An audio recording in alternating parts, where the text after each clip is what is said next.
Middle east की जंग अब सिर्फ मिसाइलों और ड्रोन की नहीं रही।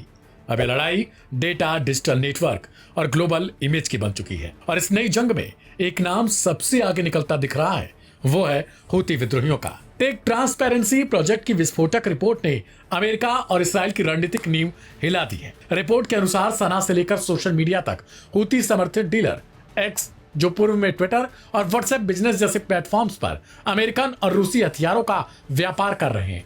बड़ी बात यह है कि इन हथियारों पर प्रॉपर्टी ऑफ यूएस गवर्नमेंट के टैग भी पाए गए, यानी ये वो हथियार हैं जो किसी जमाने में अमेरिकी सेना के इस्तेमाल में थे। आज वही हथियार हूती आंदोलन के लिए आर्थिक और रणनीतिक समर्थन का जरिया बन चुके हैं। टेक ट्रांसपेरेंसी प्रोजेक्ट ने अपनी महीनों लंबी जांच में पाया कि हथियार बेचने के लिए कम से कम 130 एक्स अकाउंट्स और 67 व्हाट्सएप बिजनेस अकाउंट्स, कुछ अकाउंट्स पर हूती आंदोलन का झंडा, वफादारी की पोस्ट है। हथियारों की रेट $1500 से लेकर $10,000 तक है। व्हाट्सएप प्रोफाइल्स में कंप्लीट गन कैटलॉग अपलोड किया गया था। कुछ डीलर एलन मस्क के ट्वीट्स पर भी रिप्लाई करते देखे गए। रिपोर्ट ऐसे समय में आई है जब हूतियों ने 6 से 9 जुलाई के बीच 2 इस्राएली जहाज डुबो दिए और इसराइल ने गुस्से में आकर अब इलात पोर्ट को अस्थायी रूप से बंद करने का फैसला किया है, क्योंकि हूती हमले अब इसराइली अर्थव्यवस्था के सीधे केंद्र पर चोट करने लगे हैं। गजा में इसराइली आक्रमण के बाद हूती विद्रोहियों ने साफ कर दिया कि जब तक इसराइल को मिटाया नहीं जाता, प्रतिरोध बंद नहीं होगा। और अब ये प्रतिरोध सिर्फ बैलिस्टिक मिसाइल तक सीमित नहीं, डिजिटल प्लेटफॉर्म्स पर अमेरिकी हथियारों की नीलामी तक पहुंच चुका है। इसराइल की चिंता सिर्फ सैन्य हमलों की नहीं, बल्कि इस बात की है कि वो जिन हथियारों पर अरबों डॉलर खर्च करता है, वो आज हूतियों के जरिए उसी के खिलाफ ऑनलाइन बिकने लगे हैं। Aim right, achieve big. At KR Mangalam University, we provide you the platform to turn your dreams into reality. At KR Mangalam University. आज हूती एक विद्रोही गुट नहीं, बल्कि मिडिल ईस्ट में प्रतिरोध की नई भाषा और नया फ्रंट और नया एजेंडा बन चुके हैं, जहां सोशल मीडिया पर उनकी नई रणभूमि है और अमेरिकन हथियार उनकी रणनीति का सबसे बड़ा तंज। इस रिपोर्ट ने साफ कर दिया, अमेरिका और इसराइल के लिए अब असली खतरा मिसाइलें नहीं, बल्कि वही हथियार हैं जो कभी उन्होंने खुद बनाए थे और जो आज अब उनके दुश्मनों के हाथों में हैं। कुल मिला जुलाकर कहें कि हूती विद्रोहियों ने अब साफ तौर पर अमेरिका और इसराइल के लिए नई मुसीबत खड़ी कर दी है, क्योंकि जिस हिसाब से ऑनलाइन यानी डिजिटल दुनिया में उनका प्रवेश हो चुका है, उससे कहीं ना कहीं अब जमीनी जंग के बाद सीधे डिजिटल वॉर की शुरुआत हो चुकी है। ऐसे में सवाल यह है, क्या अमेरिका इस रिपोर्ट के बाद कोई एक्शन लेने वाला है, और क्या इसराइल के लिए यह नई मुसीबत उसके उसी हथियारों की तरह साबित होगी जिस तरीके से हूती लगातार इसराइल को दहलाते आ रहे हैं, यानी मिसाइल और ड्रोन हमले। क्या इसराइल के पास इस डिजिटल वॉर के लिए भी कोई आयरन डोम सिस्टम है या फिर नहीं?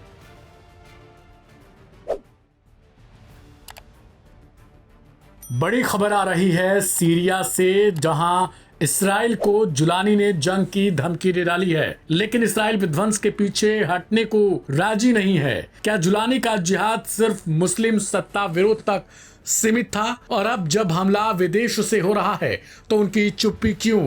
कुछ ऐसे ही सवाल सीरिया से खड़े हो रहे हैं। रक्षा मंत्रालय से लेकर राष्ट्रपति भवन के आसपास भीषण हवाई हमले किए गए हैं, यानी मिडिल ईस्ट में एक बार फिर हालात विस्फोटक होते जा रहे हैं। इसराइली फाइटर जेट्स ने दमिश्क स्थित रक्षा मंत्रालय, सैन्य ठिकानों और अन्य अहम केंद्रों को निशाना बनाया है।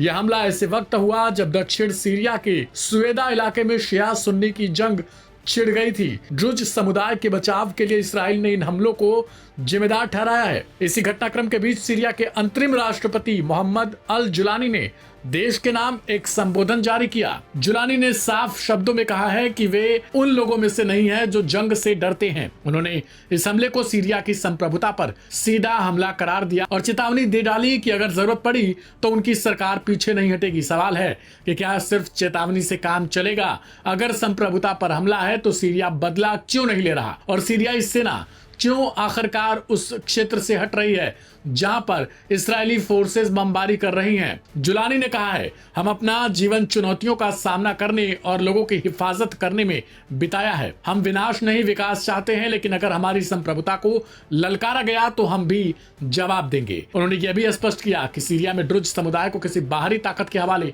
नहीं किया जाएगा। Aim right, achieve big. At KR Mangalam University, we provide you the platform to turn your dreams into reality.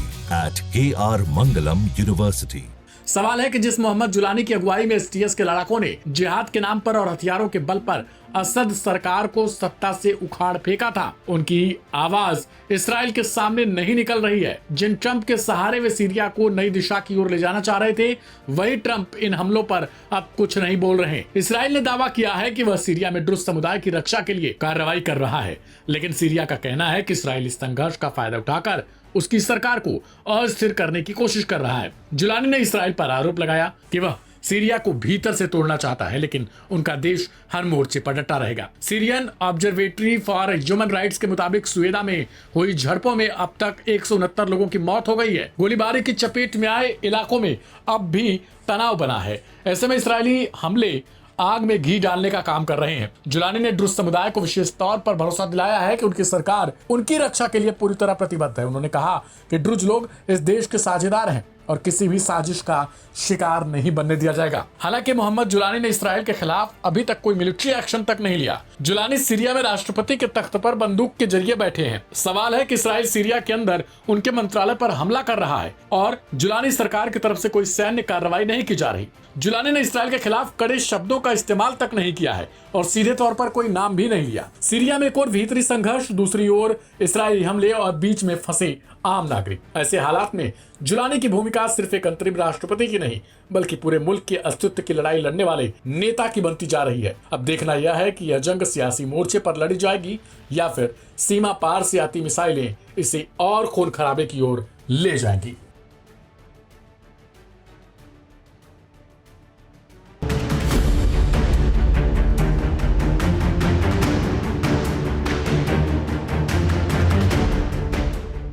Israel इस समय ईरान, सीरिया और फिलिस्तीन जैसे इस्लामिक देशों के साथ जंग लड़ रहा है, जिसकी वजह से नेतन्याहू को अपने ही देश के अंदर विरोध का सामना भी करना पड़ रहा है। यहां तक कि इस्लामिक देशों के साथ जंग लड़ने के चलते ही इजरायली प्रधानमंत्री बेंजामिन नेतन्याहू की सरकार को एक बड़ा झटका भी लगा है। खबर यह है कि उनकी गठबंधन सहयोगी अल्ट्रा ऑर्थोडॉक्स शाक्स पार्टी ने कैबिनेट से इस्तीफा देने की घोषणा की है। ये फैसला सरकार के अंदर बढ़ते मतभेद और धार्मिक छात्रों को सैन्य सेवा से छूट देने पर असहमति के चलते लिया गया। शास पार्टी ने एक बयान में कहा, शास प्रतिनिधि को अब ऐसा लगता है कि हम अब सरकार में बने नहीं रह सकते और उसका हिस्सा नहीं हो सकते। अभी स्पष्ट नहीं है कि इस फैसले के बाद नेतन्याहू की सरकार संसद में अल्पमत में आ जाएगी या फिर नहीं।